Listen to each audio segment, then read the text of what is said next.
Alright, so we're doing a quick review of the EPZ TP35 DAC amp dongle thing and the Q5 Pro.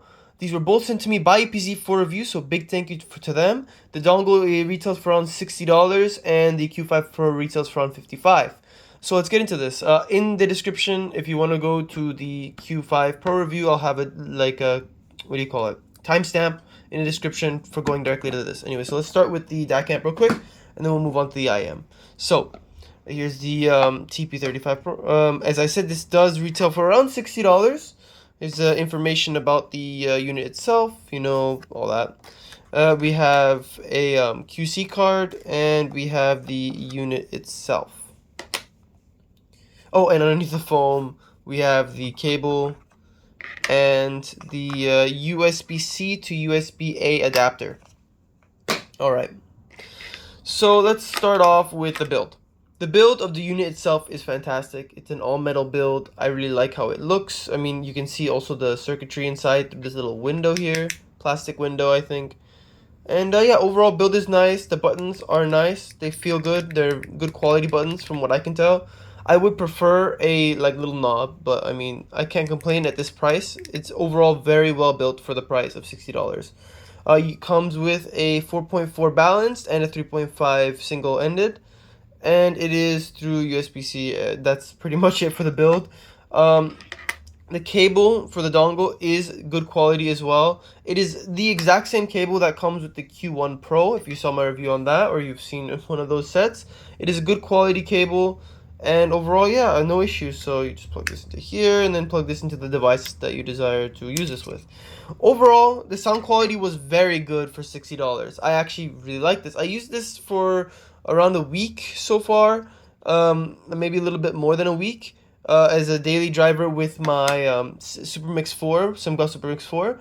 And overall, I really enjoyed the experience. It was a good quality sound, almost as good as the... No, I'm not gonna say almost as good, but it's comparable to my IFI Go Bar. It is comparable to it, but it's not as good. The Go Bar leans more towards a darker sound, while this is a brighter sound signature.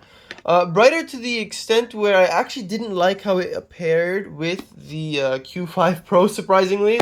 Though EPZ sent me both of them together. I didn't like the pairing between those two, but I liked how it paired with the Super Mix 4, because I find the Super Mix 4 to be not super bright set. It leans more warm, and so it paired well with this bright source. I enjoyed the pairing.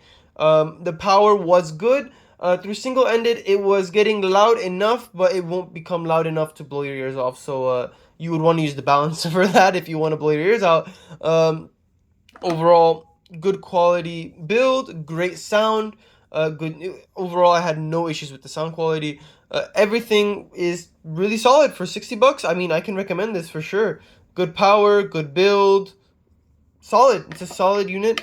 As I said, I don't like how it pairs with the Q5 Pro because it's a little bit bright. So if you want to use this with a brighter set of IEMs, I wouldn't recommend that. I would recommend, well, unless you really like bright sound, like you want more bright on top, bright stacked on bright, then yeah, sure. But if you want like a warmer or darker source, I wouldn't recommend this. I'd recommend more the Go Bar, even though it's quite a different price bracket. This being only $60, that being $350. But yeah, good. It's a good unit, very solid. I enjoyed using it for the time. It is a great DAC amp. I'm probably still going to use it after the review as just a daily driver because it's not super expensive. It's small, and yeah, overall, it's a good set. A good unit. Sorry. All right, on to the Q5 Pro. This is when EPZ contacted me. They said that would you like to review the Q5 Pro? It is more of a Chinese style tuning that leans more bright. And when I listened to it, that is correct. They did reach what they set out to do, and not in a bad way. I'm not a huge bright tuning fan, but this does it very well, especially at the $55 price point. Let's take this out here.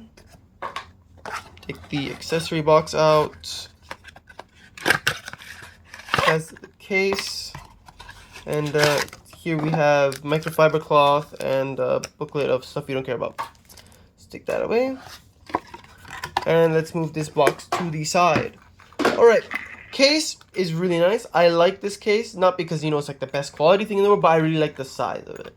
I really like how it's just perfect width and knife for a pocket. Maybe it's a little bit thick, but otherwise, I really like the size of this case. I know it seems like a big deal and it's annoying whenever some people think it's like, why are you covering the case?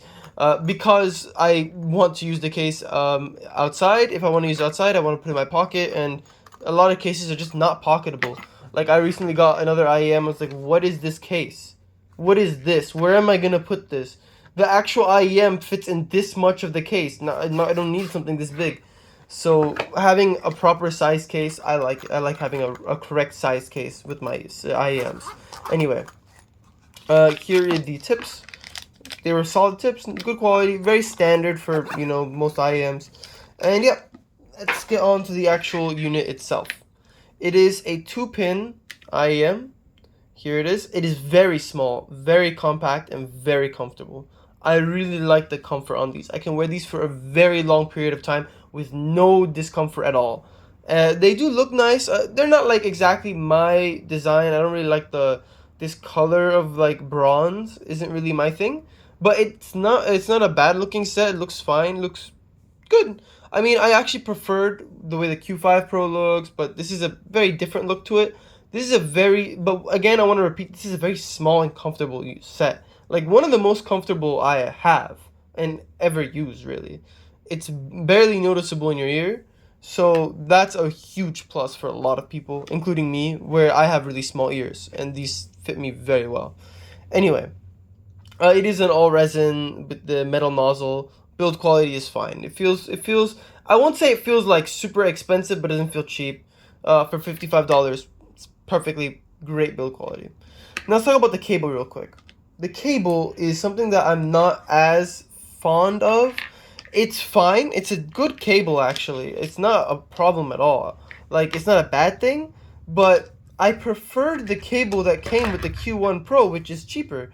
I mean, here's the Q1 Pro cable, and it's thicker, but like not like a thick cable. Here's the comparison. I don't know. I like this, the way this feels more, and it's more supple. It doesn't get as tangled, and I feel like it's just nicer looking too. It's a nicer looking cable. It's a nicer quality feeling cable. Like, this also feels like a more durable kind of coating on it. Then this feels a little bit cheaper feeling. This feels a little bit more like plastic. But overall, it's not a bad cable, especially at this price. It's fine. It still stays very straight, which I like. But it's not the best cable you see in the price range. I mean, EPZ beat this cable already themselves with their Q1 Pro. But overall, it's a fine looking cable. Connectors are nice quality. It's a perfectly fine cable. Alright, now let's get on to what you care about, the sound. This is like the important part. Let's go basement ties. The bass is solid, good quality, good texture, great impact. I really like the bass quality on here. But, keyword, quality. The quantity is just too low for me. I do realize that EPZ was most likely going for the signature when tuning the set. As they said when they emailed me, they told me this is leaning more towards trying to push the mid-range and the treble. We'll talk about that. But for me, I prefer a little bit more bump in the bass than what this offers. But there are a lot of people that will prefer less bass, and for those people, this is great, because just because you want less bass doesn't mean you want low quality bass. And the bass is very high quality for this price range. It has very solid slam to it, and it is well textured for the amount you have. Usually it's hard to find a balance of a low amount of bass with a good quality. This does that very well, and at this price point, which is very impressive. Overall, bass, no issues. Mid-range. Instruments sound fantastic. Strings sound very good, very detailed. Vocals are good. They're not forward, but they're not pushed back either. They take like in the middle of the stage right here. We'll talk about staging later, but like the vocals are like here from your head. They're not like super in your face, and they're not too far back. So they take a normal presentation. The vocals are smooth. They have good timbre to them. I overall liked the mid-range. The upper mid-range doesn't have as good of a timbre as like the lower mid-range. It gets a little bit metallic-ish. This mainly I noticed though on the dongle they sent me, because when this bright tuning went on this like brighter source, the timbre kind of suffered a little bit. It sounded a little bit like a little bit coarse, a little bit rough, and a little bit metallic. When switching to my DX300, these got a lot smoother and sounded a lot better, in my opinion. So they maybe benefit from a better source, or it's just the pairing where that dongle is a little bit brighter than my DX300 is. So anyway, vocals are very nice. Female and male vocals are really well presented, very good quality, and really good detail. Now moving on to the treble. The treble is very nice, honestly, for a set of this price. I'm talking about with the DX300 though. I'm not talking about with the dongle. With the dongle, I'd say they're a little bit too sharp for me, but still the quality is good. The DX300 though, with the DX300, these sound very good treble. The treble was very detailed. Well, I just dropped the set. Well extended without piercing my ears, and it sounded well controlled for this price. I always say this with budget sets because I've experienced it a lot with budget sets, that a lot of budget sets just cannot handle treble properly. This budget set does handle the treble very well for this price point. I'm going to be comparing with the EW200 in this review, and also with the EW300 actually. So both Simgot products. And then also, I can't find my Q1 Pro, so we're going to pretend that this Q1 Pro cable is the Q1 Pro for this comparison. So real quick, do I like the Q1 Pro more? Yes. The Q1 Pro is better in my opinion than the Q5 Pro for me. I think that the Q5 Pro has better technicalities, better detail, but and also better. The staging is equivalent on these two, but this has better staging than both of these. So the EPZ is doing something well with their staging, but both their sets have better staging than the Simgots here, EW200 and 300. The staging and imaging on the Q5 Pro is excellent. Really top notch, right at the same level as the Q1 Pro, which I've said in that review for those, it is top tier for its price point. Really excellent staging and imaging. You want to do gaming, you want to do something that you just enjoy imaging, and if you enjoy a good soundstage, these have that, and I really appreciate that for this price point. Not a very common thing. And now, so let me go back to comparisons here. The Q1 Pro is a warmer, darker set. So the Q5 Pro is actually not a really good thing to compare it with, because I think both of these are reaching different audiences, which is also EPZ's goal, I'm assuming, when they told me that this is tuned more to the Chinese style, was what they said. The Q1 Pro, I prefer this style of tuning, and it's cheaper too at $30. Around $33.3. The Q1 Pro has a more musical sound to it to me, more comfortable to listen to, like in terms of tuning. These will get a little bit more fatiguing for me. They are a lot brighter. They're also more detailed though. They have better detail retrieval. Overall, you can pick things out a little bit better on the Q5 Pro, but it's not like a large amount to it. I'm not going to continue comparing these two, even though they are both made by EPZ, and actually this is my current top recommendation under 50, because they're just too different in tuning. These actually sound very similar to the Simgots here. This has a very Simgot-like tuning to me.